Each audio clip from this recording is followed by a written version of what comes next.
You're listening to The Complete Entrepreneur, Boss versus Coach.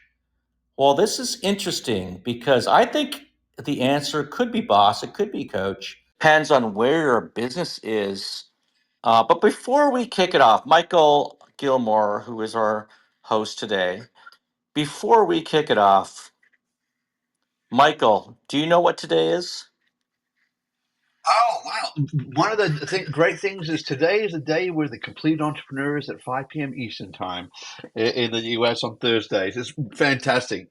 And it's going to be good to have some people as they come into the room. But what is today, Colin? Well, I'm holding a glass of wine. That might be a hint. Shadows just joined us. Today is the first. Today's our birthday. Start scale exit repeat turned one, and Wow. we have 15 number one spots on Amazon. We just won our and as a birthday present, we just won the a gold medal from the nonfiction book awards yesterday, and that puts us as medal number 14. 14 Wow. awards in 2024. It is the most awarded book in 2024 for entrepreneurship, and that's globally. And there's a lot of other exciting news we can talk about the book Start, Scale, Exit, Repeat. But we're celebrating. I have a glass of wine in front of me right now. We're toasting to it because you know what? You spend a year, a team of 6 people, 200 interviews, 10 years writing it. All the stuff that you've done, Michael, and we've done together, it's made a big difference. Start, scale, exit, Wow. repeat has really killed it. Oh, that's just great news. Congratulations for that, Colin. I must admit it's been a real labor of love.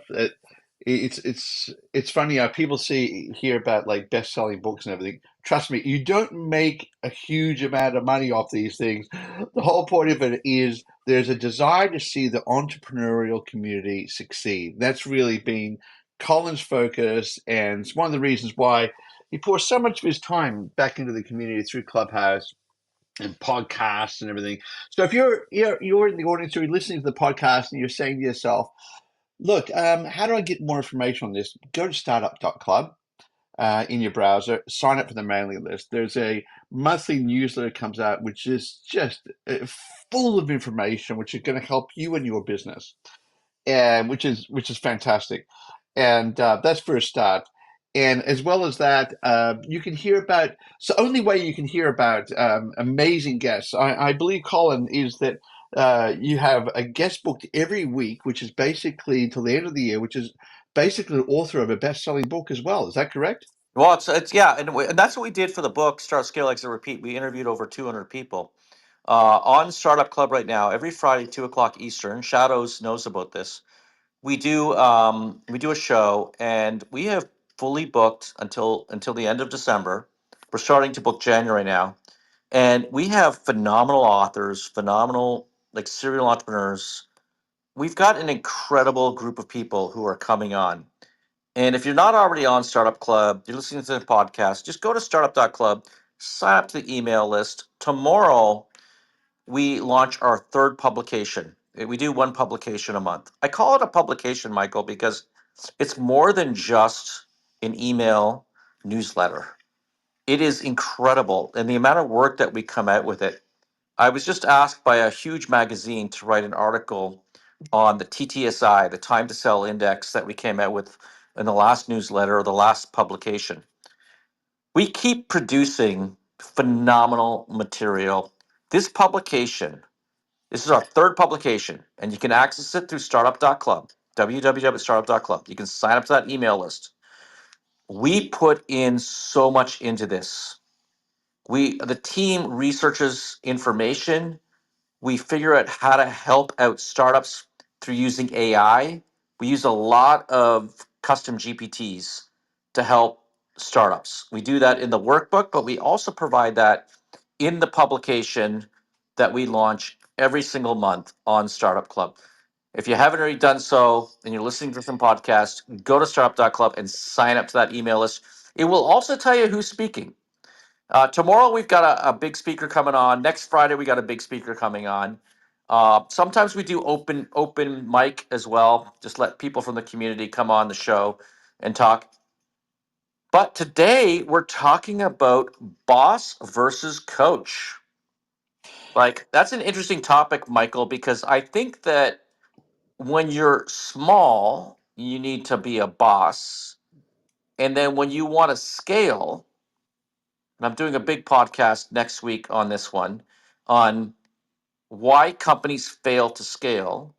If you want to scale your business, you need to learn how to become a coach more than a boss. What were you thinking about when you put this title together? Yeah, it's an interesting question. Yeah, as you sort of rightly put it, there's a time and place when you've got to put your big pants on and be a boss. And you're just going to say, this is the way, this is what we're doing. And people sort of say, well, that's not the modern way of doing things. No, when you're in a crisis situation, people want to know that you know what to do, that you, to get out of the crisis, you know how to solve this issue, and so forth. You can point that direction. Um, and fine, you can take on some inputs and everything like that, but sometimes you just got to say, this is what we're doing. And let me tell you an interesting story of I'd always wanted to be a coach and like let's have the team and all that sort of stuff. That's my mentality. I much prefer that mode of operation.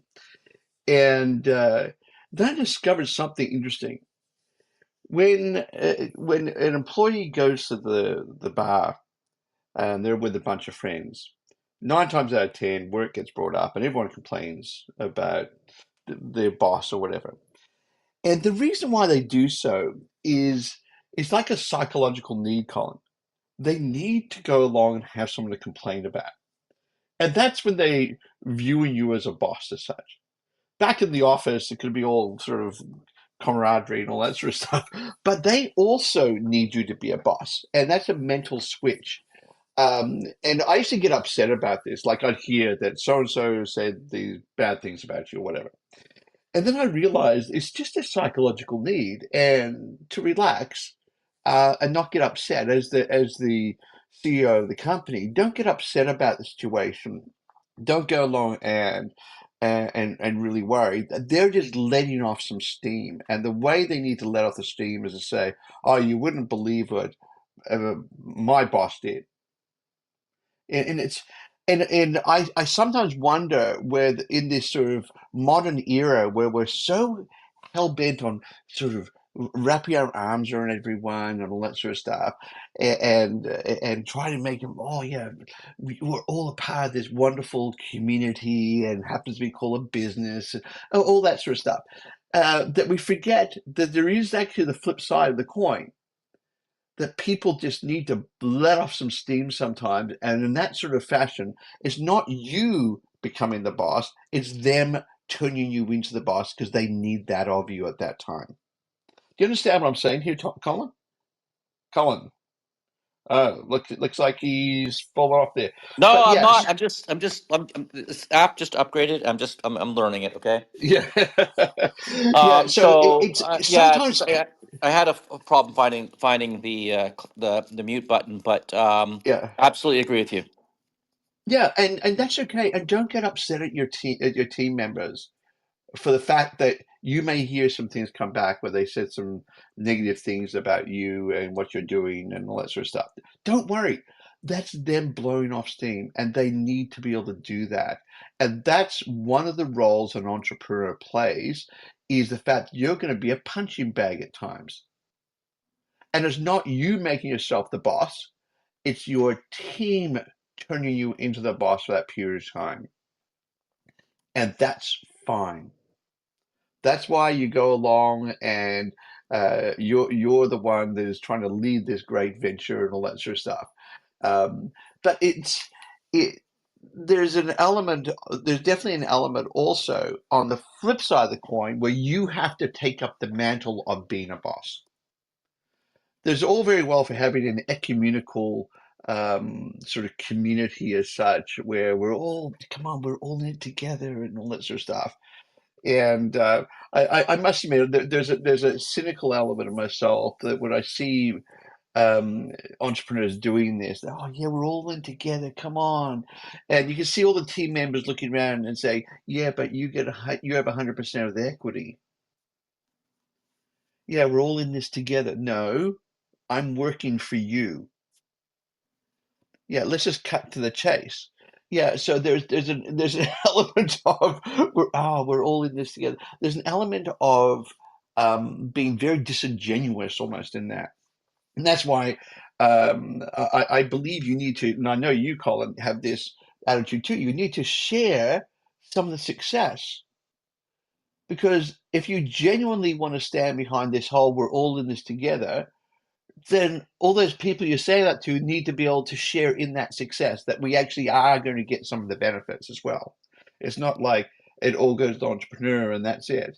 Um, and yeah, it's a tough one. All these the boss versus coach sort of situation, and you read every single article, whether online, and it's all like, oh, bosses, you don't want to be boss, you want to be a coach, all this sort of stuff. And I'm thinking, well, yeah, but sometimes you also have to be the boss. You just have to be it. Sometimes you're going to have to sit down with someone and say, you're fired. Like, sometimes you got to go along and crack the whip. Um, so I've had some team members in this past week where, in order to deliver a project, Um, they've been working literally to 4 a.m. in the morning. And did I say, no, don't, that's ridiculous. Don't do that. Did I say that to them? Not a chance. They need to deliver what they said they deliver. That's all there is to it. Yeah. And if they said that I didn't set the deadline, they set the deadline. So just go ahead and deliver this. Um, and if they're behind the deadline, that's on them, not on me. Like, I don't believe in people profiting from their own negligence. And I just do not believe in that. I think that's a bad position. You need to hold people accountable for what they said they would do. And at the same time, I know that once it's finally delivered, I'll probably sit down with them and say, you know what, take today off. And maybe that's the coach comes out. But until that time is delivered, then there's the boss's hat on. And I'm not going to say, please, just don't do that. Don't wait till 4 o'clock in the morning. No, absolutely. You got to wait till 4 o'clock in the morning. You got to deliver this thing. Yeah, because there's another part of this, and you may say, well, maybe the coach does that, encourages the team to work till 4 o'clock in the morning. Yeah, yeah. Well, you could, um, but a boss sort of demands it. A boss says, "I expect it. I assume you will be doing this." And yeah, so look, Colin, it's a tough one. Yeah, because there's nothing worse for a team member when they feel like they have failed the team. And what you don't want to do in that situation is go to that team member and say, it's okay. The reason why is because the entire team is going, no, it's not okay. But you are saying, because you're trying to be this new age or like touchy-feely person, say, oh, it's okay. Don't worry about it. No, you go up to them and say, no, it's not okay. I expect to be delivered, and you to be able to do what you said you'd do. Now, we're going to help you next time so you can actually work out how long a project will take a little bit more accurately. But in the meantime, you deliver what you said you would do. And that's all there is to it. Yeah, so and that's to me, I view that, Colin, as you're putting the boss's hat on in that situation.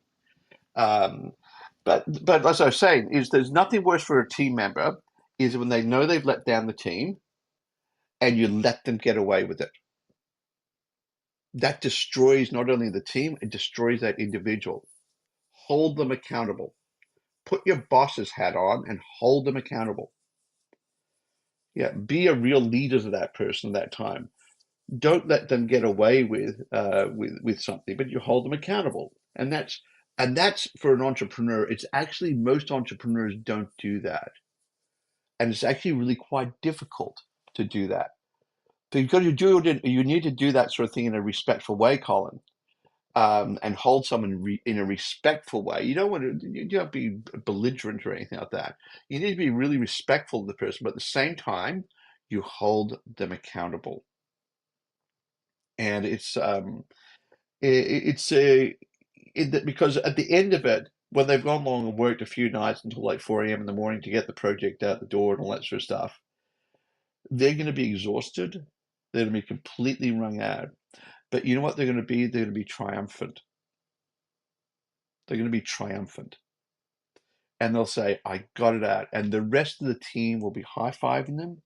They'll be hugging them. They'll be doing whatever it is. Like nowadays, there's video or video calls. There'll be like emojis flying up, and everything like, "Oh, it's amazing! It's amazing!" Now it's your job to put the coach's hat on and go along and sit down with them, and to look after them. Say, okay, you've really put in here. You need to take some time out or something, and I need to work with you next time in the estimation of project deadlines and stuff. Does that make sense what I'm saying, Colin? I think a lot of what you sense, talking about makes a lot of sense. Yeah.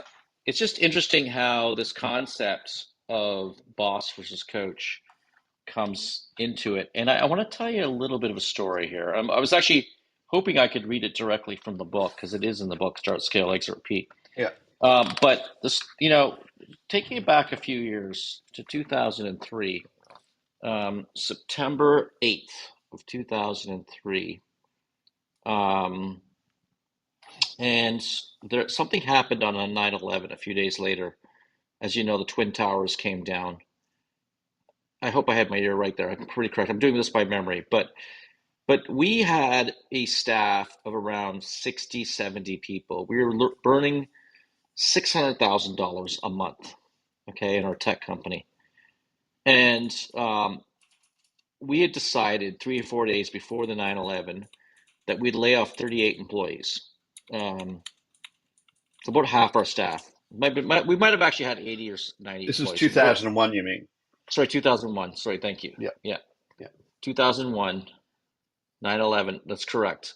Was it 2001? Okay. Oh, I can't It's remember. 2001. Oh, 2001. this is unbelievable. It's like unbelievable. So here we are in 2001, days before the occurrence. We recognized we were losing $500,000 a month, and we said we have to cut our staff. And we decided to cut the staff, and then the event occurred. Yeah, we tried to make it as smooth as possible. And really, the story is not about 9/11, Michael. It's about the Mm. fact that we cut probably 40% of our staff in this company in 2001, and the productivity improved. Let me be very clear here on this. We cut 40% of our staff, and we produced at a higher productivity level. Okay, something was wrong with the company. They were wrong. It was structured incorrectly. We did some things. We made some big changes, and the productivity improved. Yes, that's a point when you need to become a boss. You need to think about the people. You need to think about your top talent. See, what happened in this organization was that there were a lot of employees that were just, coasting, we'll call it, right? And when you had employees who were high performers seeing the coasters, it disincented them to produce or be productive. When you eliminated all of the people in your organization who were not high performers, who were at a lower level, you saw a higher level of productivity. Now, I know this gentleman is controversial, Elon Musk, but he did something similar with Twitter. We experienced that whole thing. Now, when it comes to laying people off, when it comes to moving them along or firing them, maybe we should do a whole separate episode about that, Michael. But when it comes to that kind of stuff, we do have to think from their perspective, not from the company's perspective. Okay, we do have to think about how it's impacting them, not us. And we have to make the transition as smooth and easy as possible for all those who are let go in a company or who are fired. And I truly believe you can actually do it one of two ways. You can have that fight or flight. You just sort of hammer them and you fire them. But I also believe that you can fire people nicely. You can fire people with respect. You can I, fire people and make certain that they're taken care of and that they have by the way, Colin, a springboard going forward. yeah, I completely agree with you on that, Colin.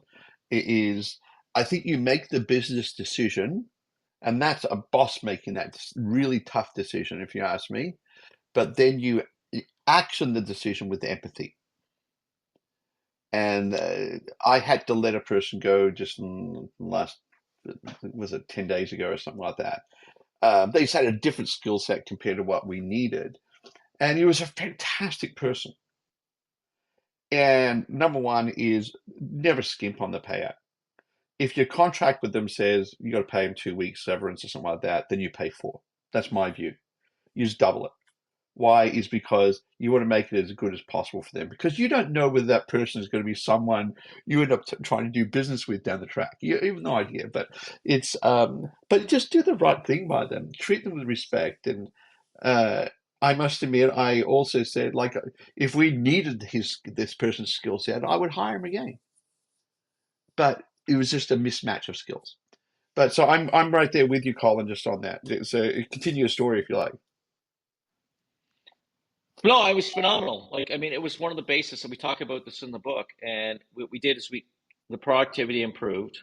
We began to drive down those losses every quarter after quarter. We began to get more deals. We eventually we restructured a company from a tech organization to become a sales organization, and then obviously we took it public and we sold it to a Fortune 500 company, and yeah, it turned out to be very successful. But it's original. So first, when I first saw your heading, Michael, boss versus coach, I was thinking a little differently. I was thinking about because I'm so stuck in this mindset of start, scale, exit, repeat, right? So Yeah, I'm thinking that when you're in start mode, you got to be in boss mode. Okay, you got to control everything. You delegate tasks. It's gonna sound a little familiar, right, Michael? But yeah. you delegate tasks, and then when you get into scale mode, you're now in coach mode and you delegate responsibilities. And I think that's an interesting concept because the vast majority of companies in America fail to scale. That's what I'm doing a podcast next week, a big one on that particular topic. And I'm doing an article for a big magazine or outlet or whatever you call it. But the vast majority of companies fail to scale. And I just wonder if um, if that mentality of boss mode can transition to coach mode, and if people have the capability of doing it, um, and actually evolving themselves, because too many people don't make that transition. Too many entrepreneurs they fail to scale because they no longer can go from from boss mode to coach mode. I want to get your perspective on that, Michael. Yeah, I'd agree with you on that. And it's an interesting thing is when to do that transition.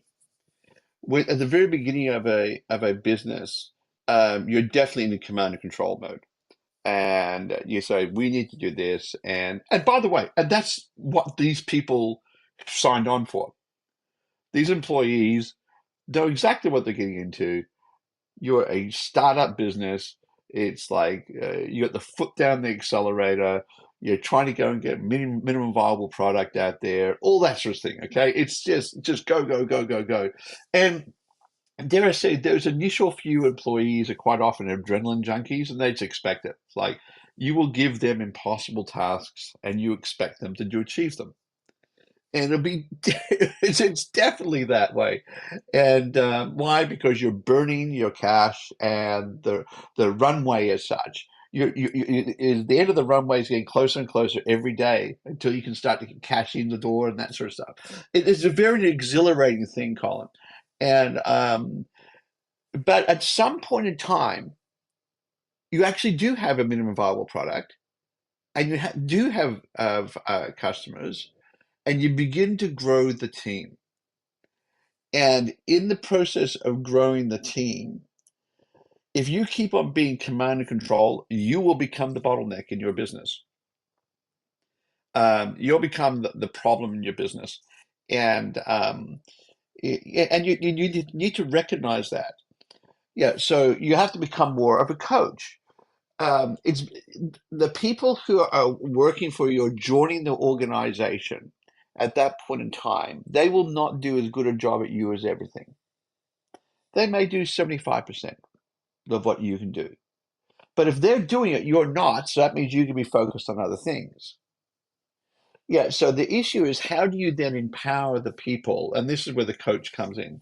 How do you empower the individuals in your organization to be able to function? As an example of this, Colin, when I first bought one of the first things I did when I bought my business partner app is I took my key members of the team down to the bank and said, each one of you is getting a corporate credit card so you can make decisions.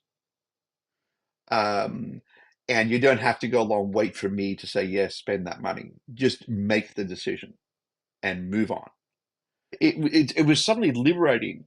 And I then taught those team members with a corporate credit card. I said, if any member of your team needs to go along and spend money um, within this sort of budgetary range, then just do it.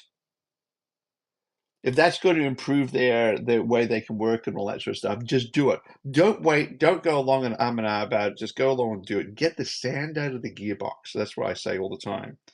Have you ever seen a gearbox in a car and you put a bucket of sand into it? Let me tell you, it'll just grind those gears. You want to get rid of that. And that's what a coach does. The coach looks for all the areas which block the team from functioning.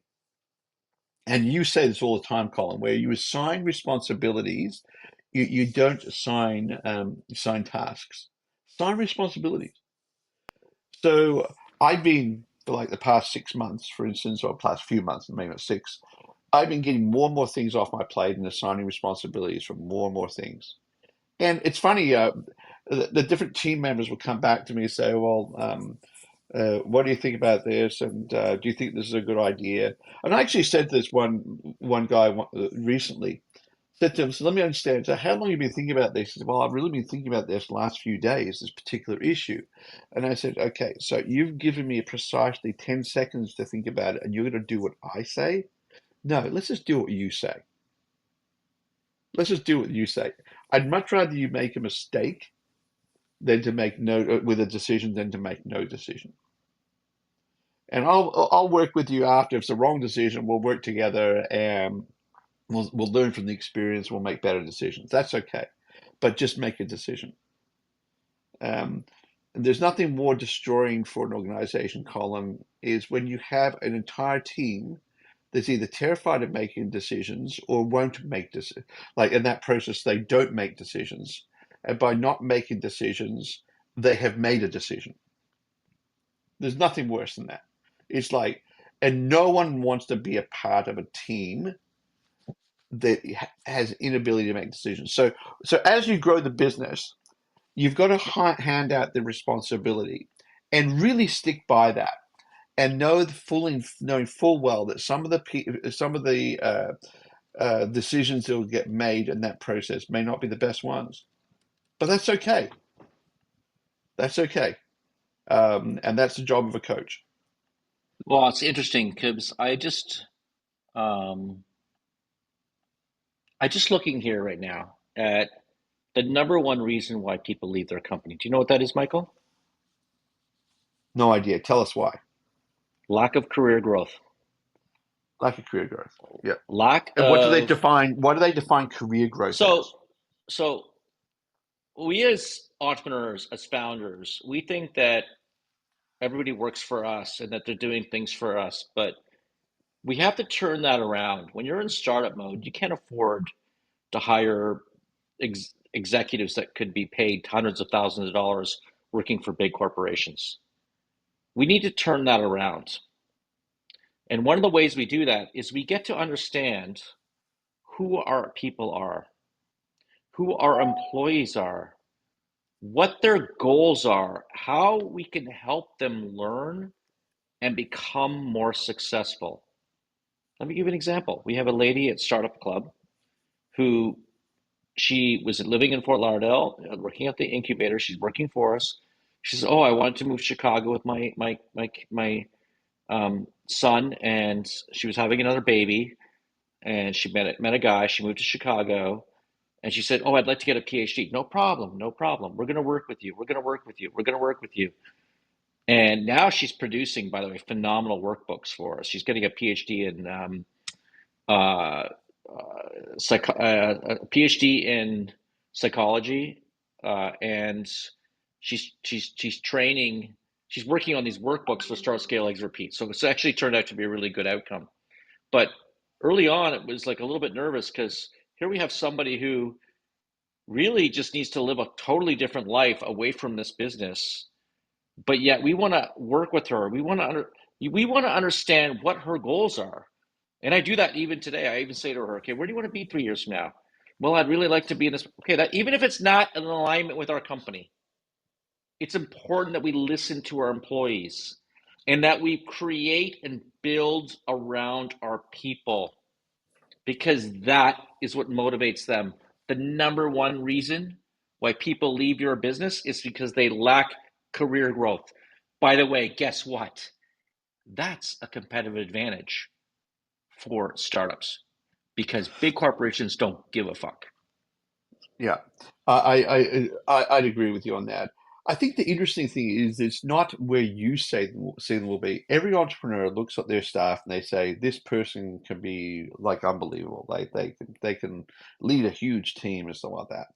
So I sat down with one of the key guys in my tech team, for instance, and I said, look, you're doing some great work here. It's just awesome, and uh, love you to consider moving to a leadership type position. What do you think about that? And he said, you know what? I just love the technology. I don't want to do that. I just love reading about the technology. And I said to him, like paraphrase a long conversation. I said to him, you know what? That's fantastic. You let me know at any stage if you want to be able to go along and transition into a more leadership role or something like that, and I'd like to be able to support you with that.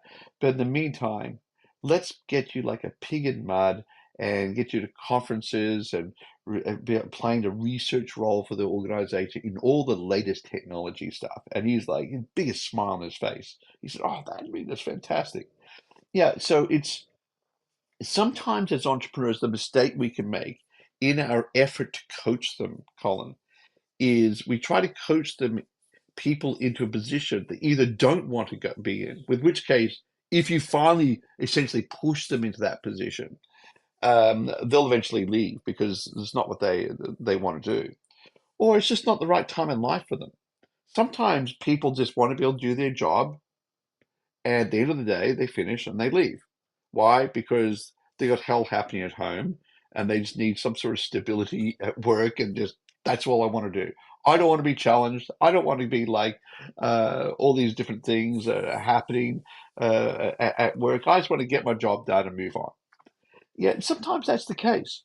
And it's a very unpopular thing to say, but um, entrepreneurs will quite often believe their people in the positions their people do not want to be in. Yeah, it's like I said, it's an unpopular thing to say because oh yes, you're going to be the coach. Um, Let me just tell you right now, not everyone can be the quarterback. You can't have a team of quarterbacks. You don't have a team if you have that. And I know that's about as the extent of my understanding of American football, by the way, being from Australia here. But yeah, you can't have everyone do that. Yeah. So it's I don't know your thoughts on that. Do entrepreneurs, Colin, though, also just believe the things they don't want to do at times? Michael, I'd like to share a stat with you. I'm big on Yeah, stats. You know the book Start, Scale, Exit, Repeat. yeah. It's all about the stats, right? 55% of workers say they don't have someone at work who would they consider a mentor. So offering mentorship in a coaching program supports employee retention by creating a supportive environment for individual growth. Now, I'm reading this, by the way, from Keystone Partners. Okay, it's not my stuff, but I'm coming from some studies that I'm looking at. Um, Personalized attention fosters loyalty, while valuable insights from mentors contribute to professional development. Coaching equips employees with tools to overcome challenges and further enhancing retention. All right, so let me be very clear here, Michael. Let me be very clear. If you wrap your company around your people versus what most startup founders think the people need to wrap themselves around their company, if you wrap your company around your people, if you think about them first, if you mentor them, if you help them succeed, then your company will be successful. Because yes, we are in a very competitive market as founders, as startup founders, because we don't have the budget big companies have. But what we do have is the ability to understand and help people grow. You know, my daughter's working for a very big company, and my son's working for a smaller one. And I often say to them, and I'm not saying it's right that she's doing that, but I'm just saying I often say to people who are young, if you have the chance, work for a startup. Work for a startup because I'll tell you what, you're going to be a jack of all trades. You're going to be exposed to so many different things. But when you work for a big corporation, then you're going to be doing one particular thing over and over again, and you'll become very good at that one particular thing. Let's be clear. But when you work for a startup, you learn so much. You learn how to do accounts payable, accounts receivable, sales, support. I remember Michael, because we're going to go back here a little bit to the old BBS days, okay? The old Yeah, I BBS remember days those when we days. first I started remember out. those. BBS is a Yeah. bulletin board service. This is the way you connect to the internet. And you know who ran support back in the old days? Myself. I swear to God, I didn't know what the fuck I was talking about. So people would call up and say, my system's not working, but okay, I would say reboot the computer. 95% of the time, it worked, it solved the problem. They rebooted the computer, they reset up the software, whatever it was, 95% of the time. Uh, where the heck was I going with this? Like, where was I going with this, Michael? But yeah, I was trying to make a point. I know I was trying to make a point, but then I got lost in my past of the BBS, and that was it. But I don't know what I was talking about. Why is I that think I relevant to think this I think the I conversation? think the point you're trying to make there, Colin, is that when you sign up for a startup, uh, Right. you may go along and sign up and says the startup's advertising a job and it's a marketing manager. Trust me, you're going to be packing the goods as they're shipped out. But if you sign up as a marketing manager in a big corporation, you'll be the cog in the machine. But as a marketing manager in a startup, you'll be packing the goods, you'll be doing sales, you'll be doing marketing, you'll be doing accounts payable and receivable, you'll be doing everything, right? And you'll have such a breadth of experience instantaneously. It's just staggering. And yeah, and I always love those job descriptions, which is you're assigned for a marketing manager and you're going to be managing the social media, blah, blah, blah, blah, blah, and then anything else that the company so needs. There's always this catch-all line at the bottom, right? And it's the catch-all line with startups, which I hate to say it, but startups just push the limits on that catch-all Uh, because it'll be like, and you're also going to be sweeping the floor and taking the trash out. It's like, and that's part of the joys of being a part of a startup. And you get this as an individual in your own career and everything like that. You get to experience things that other people can only dream of. And you hook yourself to some megalomaniac founder who believes they're going to change the world because they've just built the newest widget, or they come up with this incredible idea. That's right. And, Exactly. And so and you're more broad, right? Like, so I was doing oh support. Now I remember what I was talking about. yeah, I was doing support. I was doing this. I was doing that. You learn everything. yeah, Sam you learn just everything. joined us on stage. We'd love to hear from Sam as well. Yeah, yeah. So well, it's an interesting time. So Sam, over to you.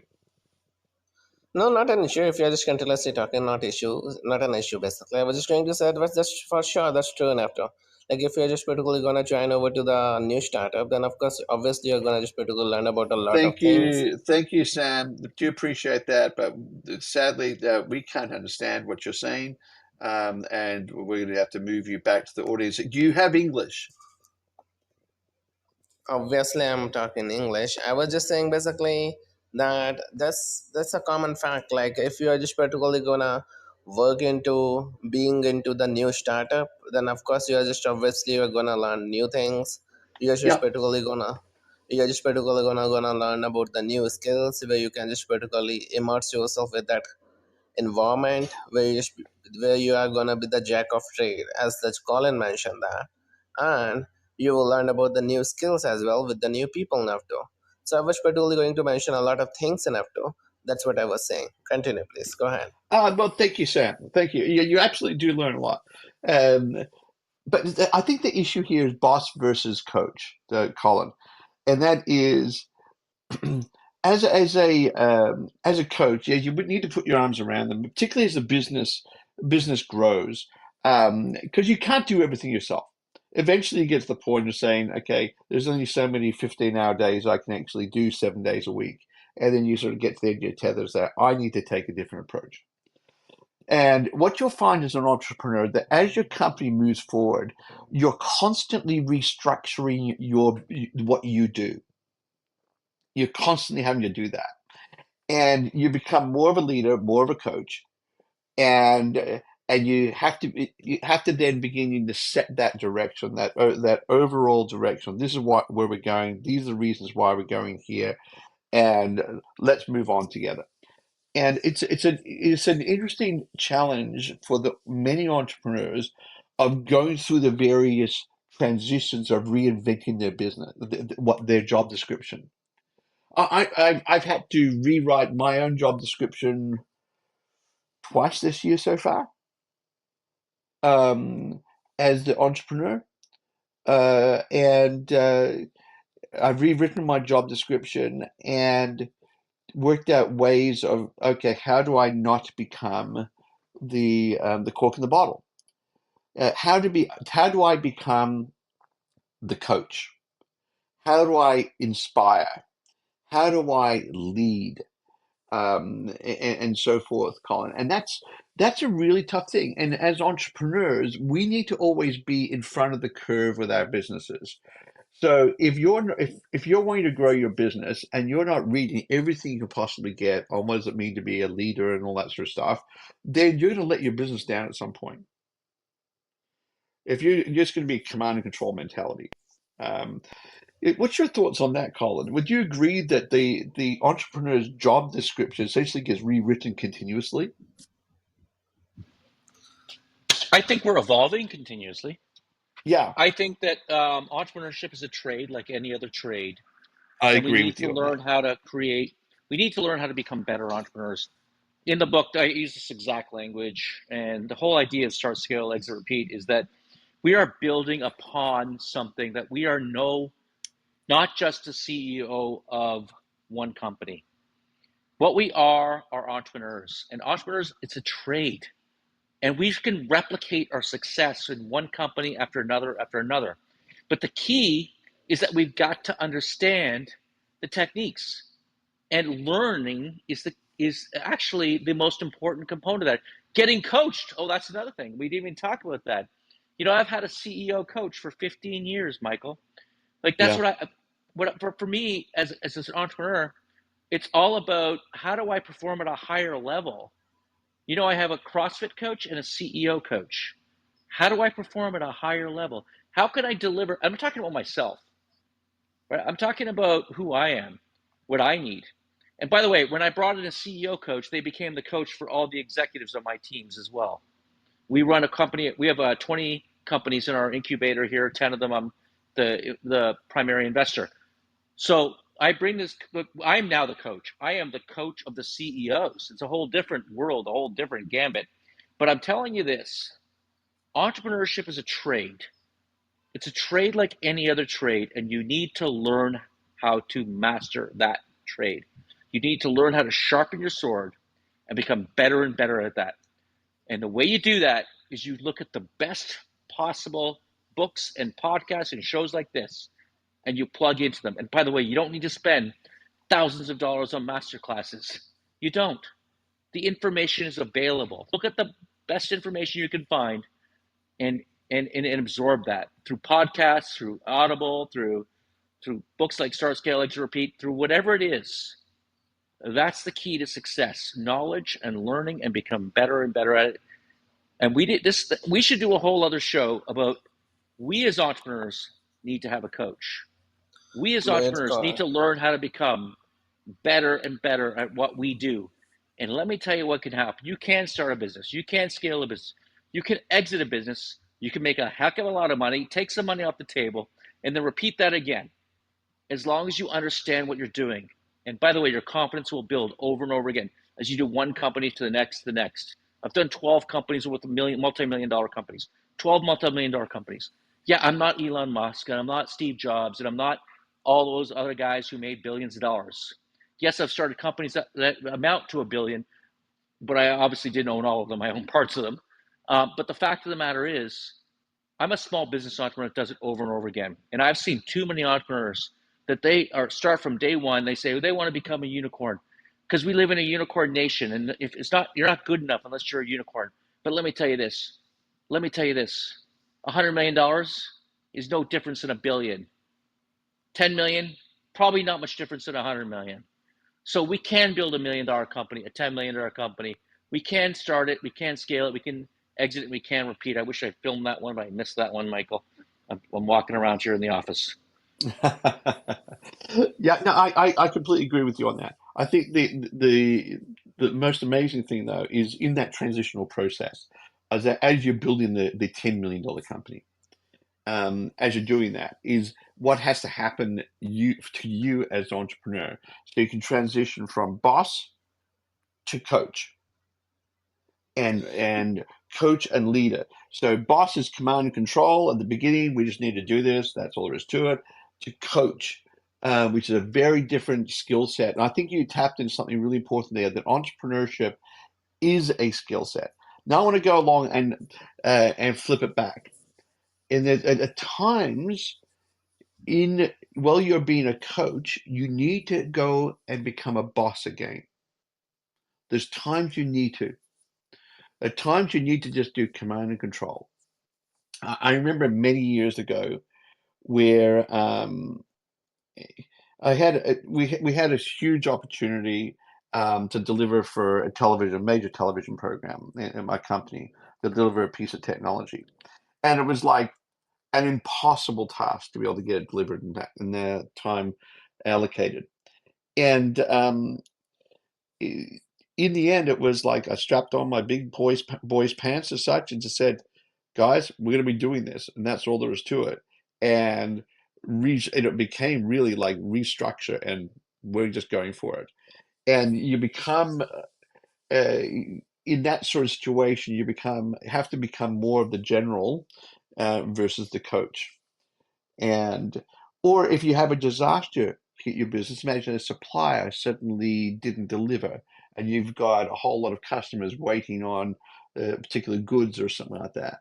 Then you've just got to go and make some decisions, and you may stand on a few people's toes, but that's all there is to it. You just have to make the decisions, and that's really difficult. I call it Is for martial law. Yeah, it's martial law. It's like I'm I all do very it. I do it well. every once in a while. You know, when the company's spiraling, I had to go with a company 2 years ago.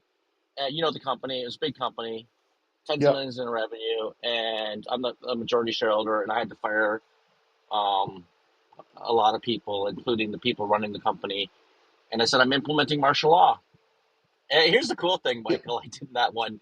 I wrote out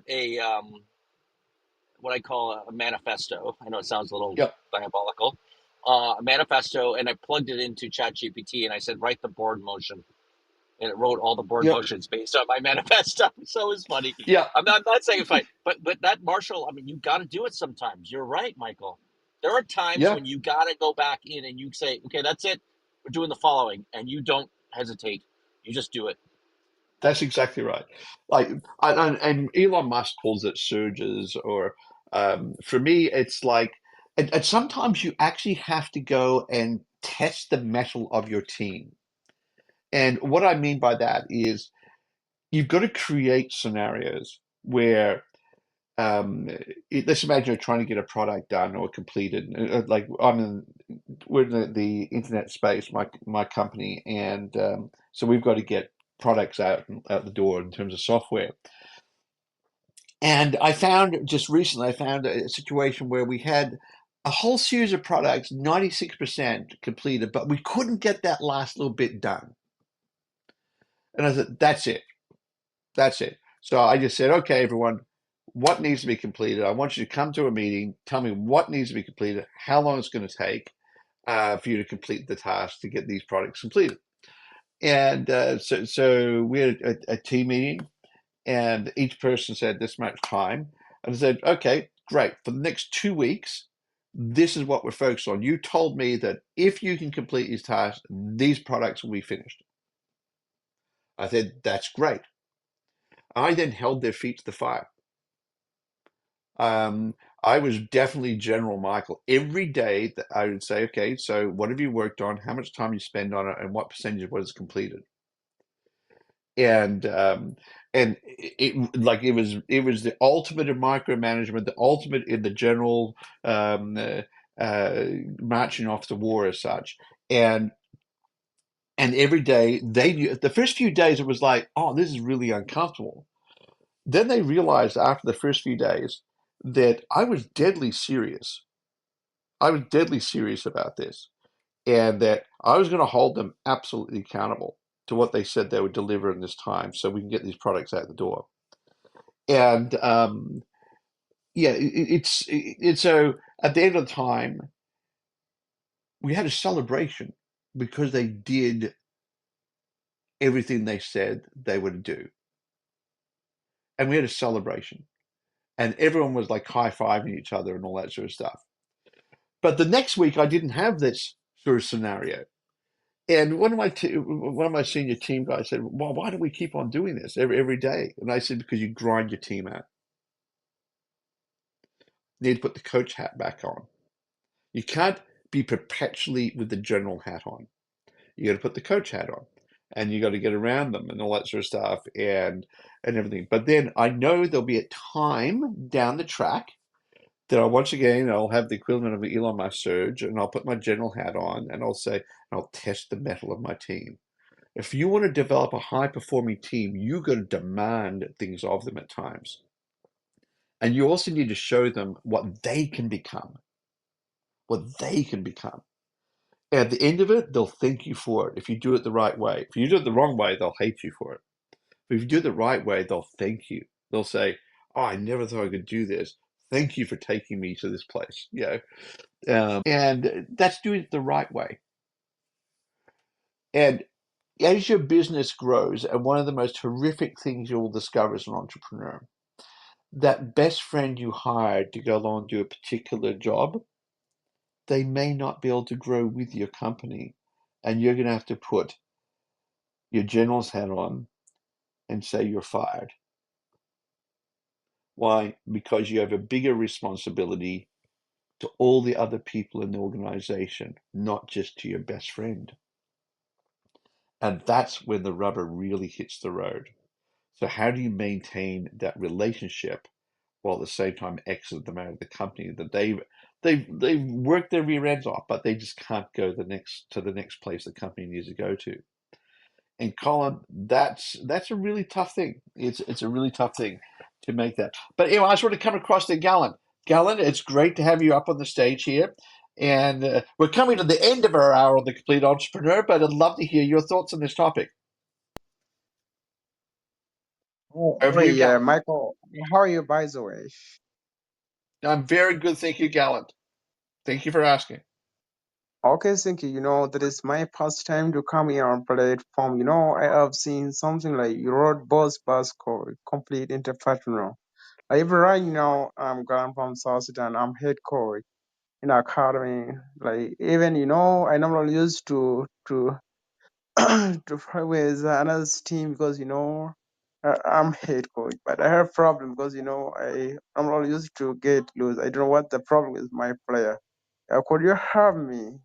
The way how could I convene my player in order to get improvement? So sorry, can you repeat that again? Do you need some help on how you coach your team? Is that right? Yeah, that is what I mean. Because what have I told you before? I am head coach. Yeah, I have a lot of player. I have best of player, but I don't know what the problem with my player. I normally used to go, to play with another people, but they didn't get win at all. But I don't know what the problem. I need Yeah. help. I need good opinion. Yeah. Yeah, I think that there's a saying that I know Colin is really coined, which is assign responsibilities, not tasks. And as a coach, assigning people with responsibilities and then holding them accountable to those responsibilities is absolutely critical. And what I mean by responsibilities is defining what is completed. In other words, you've assigned with responsibility, then you've agreed, okay, you're going to be managing this particular task, you're going to be managing this process, you're going to be managing this part of the business. This is what I expect. And you define it. And then you let them do it in the way they best see fit. So you let them do it, but you define what you expect. And Colin, is that would be your approach with Gallup, where you're saying he's just having trouble with his own team and trying to encourage them to really be able to move forward? Yeah, I had to take a phone call. You might have missed that there, so I missed a Yes. little bit of that. I was actually negotiating a mortgage agreement while that happened, Yes. and it was like a one. I see how he goes. I'll do 2.5 origination. I said no. He goes, okay, fine, we'll do 2, and I said, okay, perfect. I heard 1.75, and then I had to go silent for like a minute, and then he finally agreed to it. So, all right. So, 1 minute can make you a lot of money when you go silent. Silence is Yes. golden. But I will say, like, delegating responsibilities and not tasks, it really is one of the key things that you can do as an entrepreneur in your life to change your trajectory of success. It means more than just doing it 9 to 5. It's 24 hours. It means at 3 o'clock in the morning, you're not going to be up and doing that. I know that we're out of time here, Michael. I do want to say that the audience today is very funky. The app is like, we've been going through so many iterations of Clubhouse back and forth. And the app today is showing a much larger audience of members, of people who are not members of Startup Club. So typically we'd open the room up and we'd have lots of Startup Club members. Like usually we do about 250 Startup Club members come in the app. Today we've had maybe like 20 Startup Club members, and now we've got like 20 or 30 or 40 non-Startup Club members. And I can see from the app. So if you're not a Startup Club member, you're listening to this show and you saw value in it. I think you probably did. There's 2 things you can do. One, join Startup Club on Clubhouse. It's great. I love to see new people coming on. Join Startup Club. You'll bump up from others in the room to house members. It doesn't cost you anything. It's absolutely free. And second, go to startup.club, www.startup.club. Sign up to the email list. We are launching our 3rd publication tomorrow. We've done now 2 publications, and I call it a publication because it really is. We spend weeks working on this newsletter, this publication. It's coming out tomorrow, and it's going to list all the authors and speakers that are coming out for the next 3 months on Clubhouse. It's also going to talk about concepts that in business. Last month we talked about how I lost $130 million when I was 29 years old, and how it could impact you, and the lessons learned from that, which ultimately led to the TTSI, the time to sell index, which we're now going to quarterly, we're going to report it, the time to sell index. And if you want to know if it's a time to sell right now, you probably have a good instinct on that one. It's not. But if you want to know that index and you want to track it, we're now publishing it, putting it out in our publication, and you'll be able to see it every month on there. Go to startup.club, sign up that email list. Thank you all for joining us. It's been really good. Shadows, we love your support. And everyone else in the audience who's not a member of Startup Club, come join us. And this is an incredible club. It's an incredible community. And start, scale, exit, repeat. 1 year, 15 number one spots on Amazon, 14 global awards. It's been an incredible year, Michael. It's happy birthday to start, fail, exit, repeat. Yeah. So I'll leave it at that. No problem, Colin, and congratulations on winning another gold award for the book. That's just great news.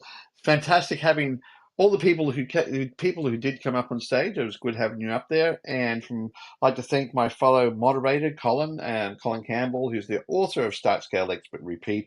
I look forward to seeing all of you in the audience again next week on The Complete Entrepreneur, and the topic next week is going to be an interesting one. Is stress a bad thing?